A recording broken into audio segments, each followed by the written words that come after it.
आप सभी का स्वागत है आपके अपने ऑनलाइन प्लेटफॉर्म हिंद संस्कृतम पे। आज हम लोग वर्णों पर विचार करेंगे। जैसे हम लोगों ने माहेश्वर सूत्र पढ़ा तो वहाँ पे हम लोगों ने स्वर और व्यंजन दो वर्णों को देखा, ठीक है। और आशा करते हैं कि आप लोग माहेश्वर सूत्रों को याद भी कर लिए होंगे, ठीक है। तो इसी क्रम में हम लोग आज देखेंगे कि माहेश्वर सूत्र में सबसे पहले स्वर है, तो स्वर हम किसको कहते हैं, ठीक है। स्वयं राजन्ते इति स्वराः, स्वयं राजन्ते इति स्वराः, यानी स्वर वे वर्ण हैं जिनके उच्चारण के लिए किसी अन्य वर्ण की आवश्यकता नहीं पड़ती, यानी ये स्वतः उच्चरित होते हैं, इनके उच्चारण करने के लिए किसी अन्य वर्ण की सहायता लेनी नहीं पड़ती है। आगे बढ़े तो देखें, आपको दिखाई दिया होगा उसमें माहेश्वर सूत्रों में कि स्वरों की संख्या कितनी थी। अ ई उ रील री ए ओ ऐ औ। आपने पढ़ा था अयुड़ रिल्रिक एउंग अयौच, ठीक है, यहीं तक आपने पढ़ा था। उसके बाद हैवरट आ जाता था, तो हैवरट से आपका जो है शुरू हो जाता है व्यंजन, ठीक। संस्कृत भाषा में स्वर कितने माने जाते हैं? 9 माने जाते हैं। स्वरों के प्रभेद देख लीजिए, भेद कौन कौन से हैं। तो स्वरों के भेद जो आपको प्राप्त होंगे वो ह्रस्व स्वर, ठीक है, जो हो गए आपके अ ई उ री और ली, ये क्या हो गए? ह्रस्व स्वर कहे जाएंगे। दीर्घ स्वर कौन हुआ? आ ई उ री ए ओ ऐ औ। क्लियर हो गया, ठीक है। और यहीं पे देखिए ए ओ ऐ औ को संयुक्त स्वर भी कहा जाता है। क्या कहा जाता है? संयुक्त स्वर कहा जाता है।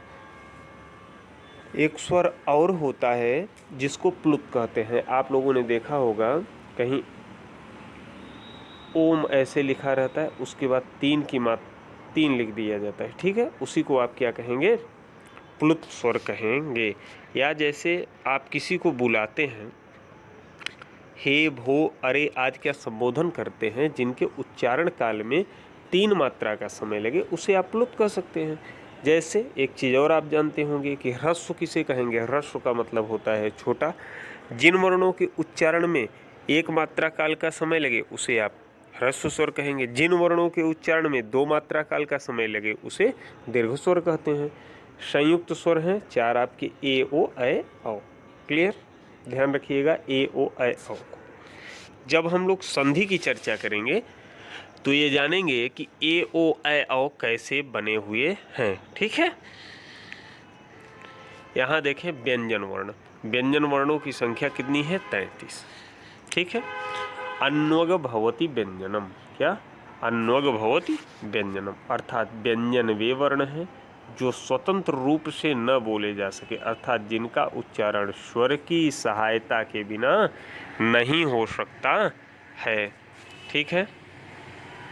आगे देखें, ये हुए आपके क, ख, ग आदि। ये जो हैं, ये जैसे क, ये ख, ये ग, ये आदि क्या है? शुद्ध व्यंजन है, ठीक है। और आप जानते हैं कि व्यंजन स्वरों की सहायता से बोलते हैं, तो क प्लस अ कहेंगे तो कह कह लेंगे, ख प्लस अ कहेंगे तो ख कह लेंगे, ठीक है। व्यंजन वर्ण कितने हैं? व्यंजन वर्ण 33 हैं, ठीक है। अब व्यंजन के प्रकार देख लीजिए कि व्यंजन के कितने प्रकार हैं। पहला स्पर्श व्यंजन, ठीक है। दूसरा अंतस्थ व्यंजन, तीसरा ऊष्म व्यंजन, चौथा संयुक्त व्यंजन। इतने व्यंजन हैं, ठीक ना। 4 प्रकार के व्यंजन हुए। कौन कौन? स्पर्श व्यंजन, अंतस्थ व्यंजन, ऊष्म व्यंजन और संयुक्त व्यंजन। इस पे विस्तृत चर्चा हम लोग आगे करते हैं। तो पहले देखें क्या कहता है। एक मात्रो भवेत ह्रस्वो द्विमात्रो दीर्घ उच्यते। एक मात्रा जिसकी हो उसको क्या कहेंगे आप? ह्रस्व कहेंगे। 2 मात्रा हो तो दीर्घ कहेंगे। और त्रिमात्रस्तु प्लुतोगेयो, 3 मात्रा हो तो प्लुत कहा जाएगा। अब व्यंजनम च अर्धमात्रिकम, क्या आगे कह रहा है ना, व्यंजनम च अर्धमात्रिकम। यहाँ व्यंजनम च अर्धमात्रिकम, व्यंजन क्या होता है? अर्धमात्रिक होता है। इस बात को भी आपको याद रखना है। अगला हम लोगों ने व्यंजन का पहला प्रकार पढ़ा था स्पर्श व्यंजन। क्या पढ़ा था? स्पर्श व्यंजन। तो स्पर्श व्यंजन की संख्या कितनी है? 25। स्पर्श व्यंजनों की संख्या कितनी है हम लोगों ने देखा था? स्पर्श व्यंजनों की संख्या 25। क्लियर? स्पर्श व्यंजन कहेंगे किसको? कादयो माओ शानाह स्पर्शा, यानी क वर्ग से लेकर के म तक। कहाँ? क से लेकर के म तक के वर्ण। क से म तक कहने का मतलब क्या है?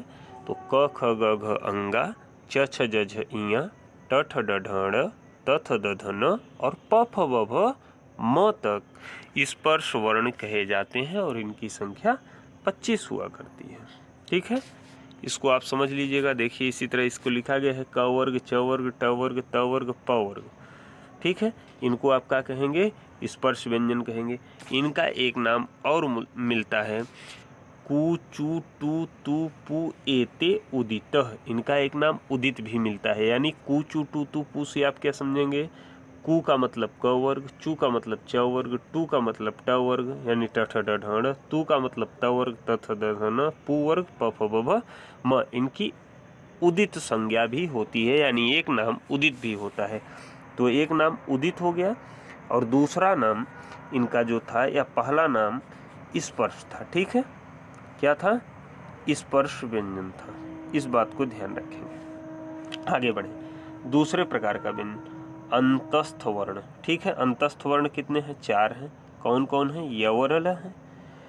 तो संस्कृत में कहा गया उसमें यणो अंतस्था है। यण वर्ण, जो यण है, यवरल यण प्रत्याहार है, उसके अंतर्गत आने वाले वर्ण क्या होंगे? अंतस्थ कहे जाएंगे। ठीक है, अब इन्हीं यवरल, इन्हीं वर्णों को अर्धस्वर भी कहा जाता है। यवरल यानी यण जो वर्ण हैं, इनको क्या कहा जाता है? अर्धस्वर भी कहा जाता है। तो आज से आप याद रखेंगे कि यवरल को अर्धस्वर भी कहा जाता है।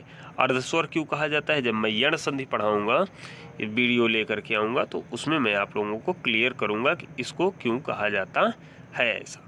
ठीक, आगे देखें, ऊष्म व्यंजन को देखें आप। आए, ऊष्म व्यंजन आप किसे कहेंगे? तो सल ऊष्माणः ऊष्म व्यंजन। स स ह, इसको ऊष्म व्यंजन कहते हैं। ये 4 हैं। ठीक है, तो सल ऊष्माणः, स स ह, तीनों प्रकार के स, स श स और ह, ये आपका क्या कहा जाता है? ऊष्म वर्ण कहा जाता है। मिश्रित व्यंजन कौन कौन से हैं? तो छ, त्र और ज्ञ है। ठीक है, छ को जैसा आप जानते होंगे बना है क प्लस स से। ठीक है, ये छत्री वाला। त्र आपका बना त हलंत प्लस र। क्लियर? इससे बना त्र। ठीक है, त प्लस र से।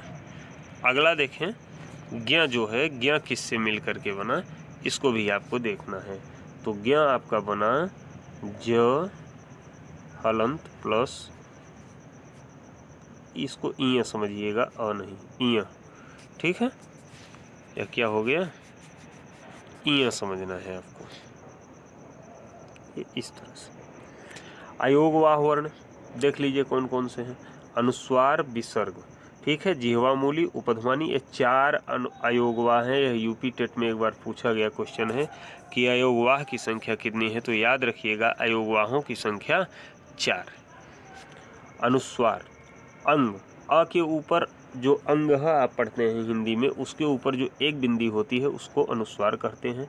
बगल वाली जो 2 बिंदी है उसको विसर्ग कहते हैं। ठीक है, तो अंग इति अचः पर अनुस्वार विसर्गौ, यानी अच के बाद जो अनुस्वार और विसर्ग है उसको जो अच के बाद लगा हुआ है उसको क्रमशः अनुस्वार और विसर्ग कहेंगे। अनुस्वार और विसर्ग स्वरों के बाद लगते हैं। आपसे क्वेश्चन कर सकता है कि अनुस्वार किसके बाद लगते हैं? व्यंजन के बाद, विसर्ग के बाद या स्वरों के बाद? तो आप याद रखिएगा अनुस्वार और विसर्ग स्वरों के बाद लगते हैं। ठीक है, जिह्वा मूलीय क और ख के पहले जो इस तरह से आप देखिए अर्ध विसर्ग, ये विसर्ग है, इसके ऊपर वाला भाग हटाइए, ऊपर वाला भाग इस तरह से, और इसके नीचे वाला भाग हटाइए। ये आपको अर्ध विसर्ग के सदृश जो दिख रहा है, इसी को आप क्या कहेंगे, इसी को आप उपधमानी या जिह्वा मूल कहेंगे। तो क के पहले लगा रहे तो जिह्वा मूल, ख के पहले लगा रहे तो भी जिह्वा मूल, प के पहले लगा रहे या फ के पहले लगा रहे तो आप उपधमानी कहेंगे। क ख इत कखाभ्याम प्राक अर्ध विसर्ग सदृशो जिह्वा मूली, कह रहा है ना, क ख के पहले जो लगा हुआ है अर्ध विसर्ग के सदृश, इसको आप जिह्वा मूल कहेंगे। इसी तरह प फ इत पफाभ्याम प्राक अर्ध विसर्ग सदृश उपधमानीयः, अर्ध विसर्ग के सदृश या समान जो प फ के पहले लगा हुआ है उसको आप क्या कहेंगे, उपधमानी कहेंगे। आगे बढ़ते हैं। एक सूत्र प्राप्त होता है, देखें, कुपोह कपौच। यह सूत्र कहता क्या है कि विसर्ग ही विकल्प से जिह्वा मूलीय तथा उपधमानी बनता है। कौन? विसर्ग ही है जो है वही विकल्प से जिह्वा मूल तथा उपधमानी बन जाया करता है। ये क्लास आपकी यहाँ तक थी। इसके बाद हम लोग पढ़ेंगे जो है उच्चारण स्थान हो गया है। हाँ, तो अब हम लोग पढ़ेंगे प्रयत्न। ठीक है, कितने प्रयत्नों के बाद हम लोग कौन कौन से प्रयत्न वर्णों को बोल पाते हैं इसको देखेंगे। तब तक के लिए आप लोगों को जय हिंद, जय भारत।